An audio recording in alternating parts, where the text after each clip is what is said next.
Having your Steam Deck controller not detected can be frustrating. The issue usually stems from one of three things: hardware faults like loose connections, software conflicts such as outdated firmware, or environmental factors like Bluetooth interference.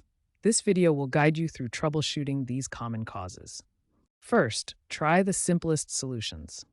Restart your Steam Deck by holding the power button for 3 seconds, then select Restart from the menu. Next, check for updates in the Steam client. Open Steam and look for any available client updates in the menu. Valve regularly releases updates that address controller connectivity. Navigate to SteamOS settings to manually check for and install any pending updates. A simple update can often resolve the controller detection problem. If you're using Bluetooth, interference can be a culprit. Try moving away from other wireless devices like Wi-Fi routers or other Bluetooth gadgets. To reset the Bluetooth pairing, hold down the Steam button for about 3 seconds. This forces the deck to re-establish the connection with its controller. Check if the device is discoverable in the Bluetooth settings. For a more stable connection, try using a USB-C cable. Wired mode bypasses most Bluetooth-related issues and can help determine if the problem is with the wireless connection itself. If the controller works fine when wired, the issue is likely Bluetooth-related. For more advanced users, you can use terminal commands to diagnose the problem. Open the console and type LSUSB. This command lists all USB devices connected to the deck. If the controller is listed, it appears in the output like this example. If the controller isn't listed, it indicates a deeper hardware issue. Note, this step requires some familiarity with Linux commands.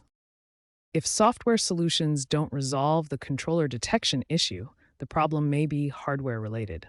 For early 2022-2023 Steam Deck models, faulty ribbon cables were a common hardware issue, causing controller detection failures. Check for loose connections or physical damage to internal components by carefully inspecting the device. Some users have successfully resolved issues by carefully cleaning the USB-C port with compressed air to remove dust or debris. If you're not comfortable performing hardware repairs yourself, consider seeking professional servicing from Valve or an authorized repair center. The Steam Deck community is a great resource. Check out the Steam Deck subreddit and Steam forums for solutions others have found. Many users share their experiences and fixes, often with detailed instructions. You might find a specific solution tailored to your problem. Valve continues to improve controller stability through firmware updates. To prevent future issues, consider using a protective case to minimize physical damage. Stay updated with the latest SteamOS releases. As Valve integrates AI-assisted diagnostics, future updates may offer automated fixes for controller detection problems.